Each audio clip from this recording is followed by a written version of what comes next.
স্বাগত খেলাযোগে আপনাদের সাথে আছি আমি ইফাইম রহমান। বিশ্বকাপে ভালো শুরু পেলে সেঞ্চুরির আক্ষেপ মেটাতে চান, নিজের আইডল তামিম ইকবালের পাশে নাম লেখাতে চান। তানজিদ তামিম আসন্ন টি-20-তে নিজের ফর্মটা বিশ্বকাপেও দেখাতে চান। বিপিএল এর আগে স্পেশাল ট্রেনিংয়ে নিজেকে আরো পাকাপোক্ত করছেন এই ওপেনার।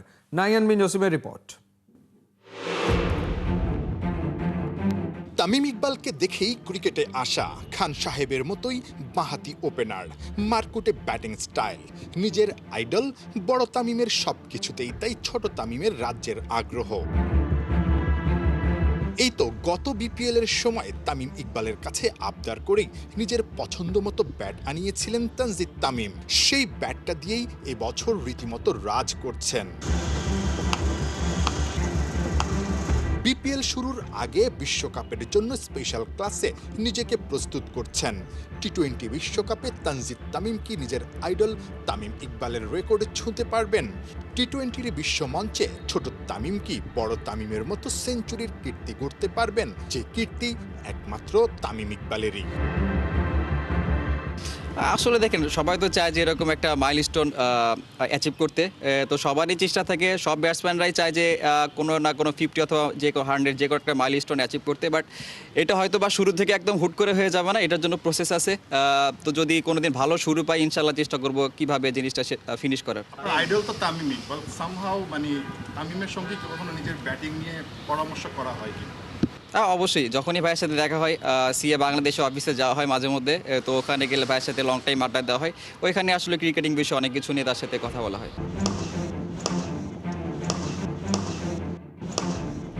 চলতি বছর সর্বোচ্চ 41টা ছক্কার মার, 27 ম্যাচে দেশের পক্ষে টি-20-তে দ্বিতীয় সর্বোচ্চ 775 রান।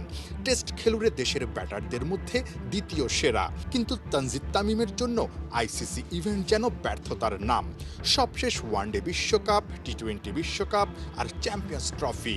নিজের নামের প্রতি সুবিচার করতে পারেননি 3টা আসরের কোনোটাতেই। আইসিসি ইভেন্ট যেটা বললেন, যে আমি এর আগেও বলেছি যে আমি সফল না, আমি আমার ক্যালিবার অনুযায়ী খেলতে পারি নাই আইসিসি ইভেন্টে। তারপরে এশিয়া কাপে আমি ক্যালিবার অনুযায়ী খেলতে পারি নাই। তো এটা আমার কাছে সত্যি অনেক খারাপ লাগে। যেরকম সিরিজগুলোতে আমি লাস্ট কয়েকটা সিরিজ যেরকম কনসিস্টেন্ট পারফর্ম করছি, তো আমার চেষ্টা থাকবে যাতে এই কনসিস্টেন্টটা যাতে আইসিসি ইভেন্টে ধরে রাখতে পারি। বিশ্ব চ্যাম্পিয়ন ইংল্যান্ড, ওয়েস্ট ইন্ডিজ, সঙ্গে 2 ছোট দল নেপাল আর ইটালি। কন্ডিশনে মিল থাকলেও অতীতে যেখানে টাইগারদের খুব বেশি সুখ স্মৃতি নেই। আমি বলবো যে আমাদের দেশের সাথে কিছুটা সিমিলার আছে কলকাতা উইকেট, কারণ লাস্ট আমরা কয়েকটা সিরিজ খেলেছি, যেরকম চিটাগাং খেলেছি। ম্যাক্সিমাম 2টা সিরিজের লাস্টে চিটাগাং খেলা হয়েছে টি-20, ওখানে দেখবেন যেগুলো প্রিকি উইকেট ছিল। তো আমার কাছে মনে হয় যে এটা অনেক ভালোভাবে কাজে লাগবে, আর ওখানে আমাদের দর্শকরা অনেক ভালোভাবে সাপোর্ট দেয় আমাদের। তো আমি আশা করি যে এটা আমাদের অনুপ্রেরণা দেবে ওখানে।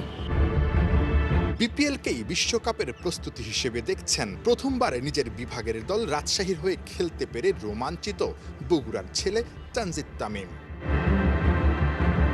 নাহিয়ান বিন জসিম, 71। কোচ আসে যায়, সবাই কি আর ফিল সিমন্সের মতো উদাহরণ সৃষ্টি করতে পারে? ছুটি না নিয়ে নিজ উদ্যোগে তামিমদের নিয়ে বিশেষ ক্যাম্প করে সবার বাহবা কুড়াচ্ছেন বাংলার হেড কোচ। সাবেক অধিনায়ক রকিবুল হাসানের মতে বর্তমান কোচিং ইউনিটের সদস্যরা পরিশ্রমী এবং দূরদর্শী সম্পন্ন। সালাউদ্দিন আর আশরাফুলের মাধ্যমে ক্রিকেটারদের কতটা ফায়দা হচ্ছে সেই ব্যাখ্যাও দিয়েছেন রকিবুল হাসান। সাইফুল রূপকের রিপোর্ট। বাংলার ক্রিকেটের বিগ ফেলা, বিগ ম্যান, জাতীয় দলের অনেকেই হেড কোচ ফিল সিমন্সকে এ নামেই ডাকেন। মনের দিক দিয়ে চিন্তাধারাতেও বিশাল এই ক্যারিবিয়ান। হাথুরু সিংহে, রোডস, ডমিঙ্গোরা যা করেননি, অর্থাৎ জাতীয় দলের খেলা শেষ হতেই সাবেকরা ভাগতেন নিজ দেশে ছুটি কাটাতে। টাইগারদের উন্নতির কথা চিন্তা করে পূর্বসূরিদের পথে না হেঁটে এবার বড় উদাহরণ সৃষ্টি করলেন ফিল সিমন্স। হেড কোচের আগ্রহ আর পরিকল্পনা দেখে মুগ্ধ সাবেক কাপ্তান রকিবুল। আপনিও অনেক সময় অনেক ইন্টারভিউতে বলেছেন যে কেন বিদেশে কোচরা অফ সিজনে বা সিরিজ শেষে থাকে না, প্লেয়ারদের ফাইন টিউনিং করার জন্য, স্কিলের ডেভেলপমেন্ট করার জন্য। এই যে এতদিন যেটা হয়নি, এখন সেটা হচ্ছে। অবশ্যই আমি জানি না আগে কি চুক্তির মধ্যে এগুলি ছিল, ছুটি দিতেই হবে। ইন্টারন্যাশনাল কোচ, তাদের ফ্যামিলি আছে, সব কিছু আছে, বাট ওই ছুটিগুলিকে ওইভাবেই করতে হবে, কোন সময়টা তাদেরকে কত দিনের জন্য। বাট এবার যেটা সিমন্স, আমি ধন্যবাদ দিই, উনি রয়ে গেছেন। সিরিজ চলাকালীন ইউজুয়ালি তো ম্যাচ নিয়ে প্ল্যানিং করতে হয়, সিরিজ নিয়ে প্ল্যানিং করতে হয়। ইউজুয়ালি ব্যাটারদের বা বোলারদের স্কিল ডেভেলপমেন্ট তো হয় যখন সিরিজ থাকে না, তখন আসলে তার ওই ইনডেপথ কাজ করা যায়। অ্যাবসলিউটলি, তার কোথায় কোথায় তার দুর্বলতা আছে সে প্লেয়ারই বলবে, কোচরা দেখবে, বলবে যে আমার এই জায়গায়, বা কোচরাও তাদের পাখির চোখ দিয়ে দেখবে, বলে দিবে যে তুমি এটা হচ্ছে না, এটা এই জায়গায় করো, এইভাবে করো। কাজেই দিস ইজ দ্য টাইম, এই সময়টাই কিন্তু এই প্লেয়ারগুলিকে ঢালিয়ে নিতে হবে। কাজে সিরিয়াস সিমন্স, তাকে ভাগ্যবানও বলা যায়, কারণ পাশেই পাচ্ছেন দেশের ক্রিকেটের অন্যতম সেরা দুই মস্তিষ্ককে, সালাউদ্দিন আর আশরাফুল। ওদের বলাই যায় ক্রিকেটে নয়া মানিক জোর। দুজনার বোঝাপড়াটাও চমৎকার। বরাবরই ব্যাটারদের স্কিল বিশ্লেষণে ব্যস্ত থাকেন সালাউদ্দিন আর অ্যাশ। জানা গেছে দুই দেশি ওস্তাদের তৎপরতা আর আন্তরিকতা ছুঁয়ে গেছে জাতীয় দলের ক্রিকেটারদেরও। আসলে এই কোচিং ইউনিটের উপর আপনি কতটুকু আস্থা রাখছেন? লাইক সিমন্স আছেন হেড কোচ, সিনিয়র সহকারী হিসেবে সালাউদ্দিন আছেন, ব্যাটিং কোচ আশরাফুল আছেন, দেশি বিদেশিদের একটা মিশ্রণ। ইটস এ ভেরি গুড মিশ্রণ আমি মনে করি। দেশি কোচরা থাকাতেও দেশিরা সবসময় দেশেই থাকে, যে কারণে ন্যাশনাল টিমের যখন খেলা না থাকে তখন ন্যাশনাল টিমের প্লেয়াররাও একটু ফায়দা পাচ্ছে। অনেক অনেক ফায়দা পাচ্ছে, কারণ এখানে লিঙ্গুইস্টিক্যাল প্রবলেমও হয় না, ভাষাগত কোনো সমস্যা হয় না। আর যে দুজন কোচিং করতেছে আমাদের হোম গ্রাউন্ড কোচ সালাউদ্দিন এবং আশরাফুল, তারা বড় মাপের, আশরাফুল অনেক বড় মাপের একজন খেলো। সেম গোজ ফর সালাউদ্দিন, বহুদিন থেকে সে কোচিংয়ে আছে, সে জানে প্লেয়ারদের কোথায় কী আছে, নিটিকিটিস টেকনিক্যাল ব্যাপারগুলো। এগুলো যখন তাদেরকে তারা পাচ্ছে ফুল টাইম, তো যদি ছুটিতেও যায় কোনো ফরেন কোচ, তাকে ছুটি হয়তো সে চাবে কোনো না কোনো সময়, তারও ফ্যামিলি আছে, বাট ওই ঘাটতিটা হবে না, ওই কন্টিনিউটিতে থাকবে ওখানে। জাতীয় দলের কোচিং সেটআপে সালাউদ্দিন আর আশরাফুল আসায় শুধু ক্রিকেটারদেরই লাভ হচ্ছে না, লোকাল কোচদের জন্য রাস্তা খুলে যাচ্ছে। ওরাও বড় স্বপ্ন দেখে কোচিংয়ে আরও মনোযোগী হচ্ছে। সাইফুল রূপক, ৭১। কদিন বাদে আইপিএল নিলাম। IL T20-তে মুস্তাফিজ করছেন দারুণ পারফর্ম। এবারও কি দিল্লি ক্যাপিটালস ফিজকে দলে ভেড়াবে? গেল আসরে দিল্লির হয়ে খেলা ফিজ IL T20-তেও খেলছেন ক্যাপিটালসের ডেরায়। টুর্নামেন্ট জুড়ে জুৎসই পারফর্ম করতে পারলে আবারও দেখা যেতে পারে দিল্লি জার্সিতে। আবু নাইমের রিপোর্ট। ইট ফিলস লাইক হোম, কথাটা বলতেই পারেন মুস্তাফিজুর রহমান। আইপিএল থেকে IL T20 লিগ, মুস্তাফিজের জার্সি প্রায় একই, নামের পাশে ক্যাপিটালস। ফিজ এই জার্সিতে এবার IL এ ফ্যাবুলাস। তবে কি IPL 2026 আসরটাও খেলবেন এই দলের হয়ে? দিল্লির সাথে মুস্তাফিজের সম্পর্কটা একটু বেশিই ভালো। 2022 থেকে 2023, সবশেষ 2025 সাল মুস্তাফিজ 3 বার খেলেছেন এই দলের হয়ে। এখনও IL T20 খেলছেন দিল্লি ক্যাপিটালসেরই ফ্র্যাঞ্চাইজির হয়ে। তাই প্রশ্নটা করাই যায়, এক ফিজেই কি মজেছে দিল্লি? আইপিএল নিলাম থেকে বিদেশি কোনো বাহাতি প্লেয়ার নিতে চাইলে দিল্লির ভাবনায় মুস্তাফিজ আসতেই পারে। চলতি বছরে 36 ইনিংসে নিয়েছেন 46 উইকেট। IL শেষে সংখ্যাটা হাফ সেঞ্চুরিও ছুঁয়ে যেতে পারে। এমন সুপার ফর্মে থাকা মুস্তাফিজকে নিলাম থেকে নেওয়াটা হতে পারে দারুণ এক সিদ্ধান্ত। গেল আসরে বদলি প্লেয়ার হিসেবে আইপিএল খেলেছিলেন ফিজ। এবার সুযোগ আছে নিলাম থেকে সরাসরি দল পাওয়ার। আইপিএল নিলামের আগে বল হাতে দুর্দান্ত সময় কাটাচ্ছেন এই পেসার। দুবাই ক্যাপিটালসের হয়ে গেল 2 ম্যাচে 7 ওভার বোলিং করে নিয়েছেন 4 উইকেট। শারজাহ ওয়ারিয়র্সের বিপক্ষে ফিজ একটু বেশি আনপ্লেয়েবল ছিলেন। 18 বলের 11টাই ডট, সাথে 2 উইকেট। এমন আগুনে ফর্মের পর যে কোনো দলই হয়তো ফিজকে নিলাম থেকে পেতে চাইবে, কারণ আইপিএলে 4 ফ্র্যাঞ্চাইজি IL এ পারফর্ম করছে। তাই এখানে যে ভালো করবে তাকেই ডেকে নিতে পারে আইপিএল। 16 ডিসেম্বর আইপিএল নিলাম আবুধাবিতে। অকশনের আগে আরও 2 ম্যাচ আছে দিল্লি ক্যাপিটালসের। বল হাতে আরও ভালো করার চেষ্টাটা নিশ্চয়ই থাকবে মুস্তাফিজের। নিলামে দল পাওয়ার জন্য এই টুর্নামেন্ট ফিজের জন্য আলাদা গুরুত্ব রাখে বললে ভুল হবে না। দেখা যাক ইন্ডিয়ান প্রিমিয়ার লিগের নিলাম থেকে মুস্তাফিজ দল পান কিনা। আবু নাইম, ৭১। স্কোর কার্ডে ম্যাচটা বাংলাদেশ বনাম আর্জেন্টিনা। মাঠের লড়াইয়ে লড়ছিল অন্য কেউ। কজন তরুণ প্রবাসীর মুখ চেনা, যাদের জার্সিতে ফিউচার স্টার বাংলাদেশ লেখা থাকলেও কমেন্ট্রি বক্স থেকে তাদের পরিচিতি দেওয়া হলো রাইজিং স্টার্স। যে ম্যাচের 90 মিনিট শেষ হলো 1-1 সমতায়। এই ছিল লাতিন বাংলা ফুটবলের এবারের ম্যাচ। খালিদ জামিলের রিপোর্টে বিস্তারিত। ম্যাচের ভেতরেই হাতাহাতি, রেফারি কনফিউজ, পরিস্থিতি রূপ নিল যেন যুদ্ধে। লাইভ ব্রডকাস্ট বন্ধ, ফিল্ড রিপোর্টারের পাঠানো ক্লিপে ধরা পড়ল এই ছবি। আর এটাই যেন চোখে আঙুল দিয়ে তুলে ধরল লাতিন বাংলা ফুটবলের এই আয়োজনের প্রতিচ্ছবি। অনিয়ম, অব্যবস্থাপনা আর হযবরলর চূড়ান্ত। এই ম্যাচের জন্যই কি দাবি করা হচ্ছিল চড়া দামের টিকিট? তারপরেও লাতিন বাংলা ফুটবল নিয়ে ছিল আলোচনা, কারণ লাল সবুজের জার্সি গায়ে চড়িয়েছিলেন বাফুফের অধীনে ট্রায়ালে অংশ নেয়া বেশ কজন তরুণ ফুটবলার। আয়োজকদের পক্ষ থেকে জানানো হয়, বাংলাদেশ ফিউচার স্টারসের বিপক্ষে আর্জেন্টিনার জার্সিতে মাঠে নামবে সেদেশের ক্লাব আতলেটিকো চার্লনের ফুটবলাররা। তবে বাংলাদেশের গড়া টিমের বিপরীতে ফুটবলের গুণগত মানে আর্জেন্টাইন ক্লাবটাকে খুব একটা এগিয়ে আছে মনে হয়নি। এলোমেলো পাসের পসরার ভেতর অবশ্য প্রথম লিডটা নিয়েছিল লাল সবুজে। 12 মিনিটে মাসুদ রানার গোলে এগিয়ে যায় তারা। ফার্স্ট হাফে ওই এক গোলের লিড ধরে রাখে স্বাগতিকরা।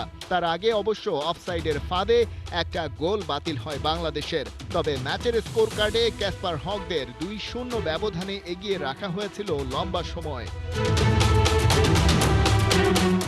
ব্রডকাস্টাররা ভুল শোধরালেও ভুল করে বসে বাংলাদেশের ডিফেন্স লাইন। আর্জেন্টিনার সেই চিরচেনা জার্সিতে ঢাকার জাতীয় স্টেডিয়ামে নামা এমিলিয়ানো সামিয়েন্তে বিরতি থেকে ফিরেই গোলটা শোধ করেন। সেকেন্ড হাফের খেলা চলাকালেই বাধে গোলমাল, সেখান থেকে হাতাহাতি। অবস্থা যেন কোনো মতে নির্ধারিত 90 মিনিট শেষ করতে পারলেই বাঁচা। অবশেষে শেষ বাঁশিও বাজে। ম্যাচের স্কোর লাইন তখন 1-1 সমতায়। নির্ধারিত সময়ে শুরু করা যায়নি খেলা। ফুটবলারদের পাওনা পরিশোধে জটিলতার কারণে সেখানেও ছিল অব্যবস্থাপনা। ম্যাচ শেষ হলেও সেই রেশটাই আপাতত কাটছে না। তবে লিওনেল মেসি, নেইমারের মতো তারকাদের ঘিরে লাতিন বাংলা ফুটবল আর তার ফ্যানদের যে বন্ধন, সেটার প্রতিনিধিত্ব এই টুর্নামেন্ট কতটা করতে পারল সেই প্রশ্ন রয়েই গেল। খালিদ জামিল, 71। যুব হকি বিশ্বকাপে ইতিহাস গড়ল বাংলাদেশ। এবারই প্রথম আন্তর্জাতিক হকি সংস্থা গ্রুপ পর্ব থেকে বাদ পড়া 8 দলের মধ্যে হওয়া স্থান নির্ধারণী পর্বকে নাম দিয়েছিল চ্যালেঞ্জার ট্রফি। সেখানে অস্ট্রিয়াকে 5-4 গোলে হারিয়ে চ্যাম্পিয়ন হয়েছে বাংলাদেশ। আর এই ম্যাচেও বাংলাদেশের হয়ে হ্যাট্রিক করেছেন ডিফেন্ডার আমিরুল ইসলাম। বিশ্বকাপের 6 ম্যাচে এ নিয়ে 5 বার হ্যাট্রিক করা আমিরুল 18 গোল করে এখনো পর্যন্ত আসরের সর্বোচ্চ গোলদাতা। মূলত আমিরুলের এমন পারফরমেন্সই বাংলাদেশকে নিয়ে গেছে ভিন্ন উচ্চতায়। অস্ট্রিয়ার বিপক্ষে ম্যাচটি ছিল মূল বিশ্বকাপের 17তম স্থান নির্ধারণী ম্যাচ, যেখানে 5-4 গোলের এই জয় ট্রফির পাশাপাশি বাংলাদেশ নিশ্চিত করেছে 17তম স্থান। বাংলাদেশের হকির ইতিহাসে এটিই সবচেয়ে বড় সাফল্য। কথা হলো ট্রাম্প এবং রোনালদোর। মার্কিন প্রেসিডেন্টকে কল করে সাক্ষাতের জন্য ধন্যবাদ জানিয়েছেন আল নাসর তারকা। গোটা বিষয়টি ট্রুথ সোশ্যালে জানিয়েছেন ট্রাম্প। পাশাপাশি রোনালদোর ব্যক্তিত্বেও মুগ্ধতা প্রকাশ করেছেন যুক্তরাষ্ট্রের প্রেসিডেন্ট। বিস্তারিত পার্থ বণিকের রিপোর্টে। রোনালদোকে B2 বোম্বার দেখাচ্ছেন ডোনাল্ড ট্রাম্প, অবাক চোখে দেখছেন জর্জিনাও। যুক্তরাষ্ট্রের শক্তির প্রতীক যেমন এই যুদ্ধবিমান, তেমন ফুটবল বিশ্বের পাওয়ার হাউসও ক্রিশ্চিয়ানো রোনালদো। তাই তো সপ্তাহ 3 আগেই ফুটবল সুপারস্টারের জন্য হোয়াইট হাউসের দরজাটাই খুলে দিয়েছিলেন মার্কিন প্রেসিডেন্ট। হাতে তুলে দিয়েছিলেন স্বর্ণের তৈরি হোয়াইট হাউসের প্রতীকী চাবি।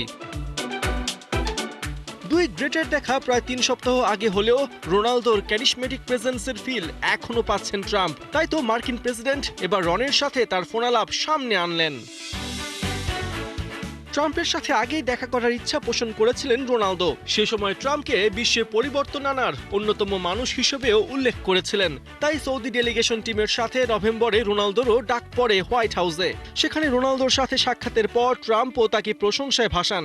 এবার ট্রুথ সোশ্যালে মার্কিন প্রেসিডেন্ট দিলেন আপডেট। রোনালদোর কল পাওয়ার বিষয়টি উল্লেখ করে মার্কিন প্রেসিডেন্ট লেখেন, ক্রিশ্চিয়ানো রোনালদো গ্রেট সকার প্লেয়ার।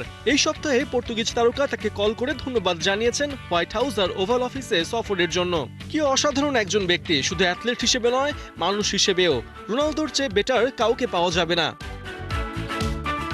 রোনালদোর উপস্থিতি শুধু বাইরে আলোড়ন তৈরি করেনি, ট্রাম্পের ঘরেও প্রভাব ফেলেছে। মার্কিন প্রেসিডেন্ট সেদিনই জানান তার ছেলে রোনালদোর বড় ফ্যান। হোয়াইট হাউসে আসায় ছেলে ব্যারন তার সাথে দেখা করতে পেরেছে। ট্রাম্পের ধারণা এতে বাবার প্রতি ব্যারনের সম্মান কিছুটা হলেও বেড়েছে। হোয়াইট হাউস আর ওভাল অফিসে আসায় রোনালদো আর জর্জিনাকেও ধন্যবাদ জানান ডোনাল্ড ট্রাম্প। সামনাসামনি হোক কিংবা ট্রুথ সোশ্যালে, ট্রাম্প জানাতে দ্বিধা করেননি রোনালদোর সাথে তার সাক্ষাৎ ছিল গ্রেট এনজয়মেন্ট।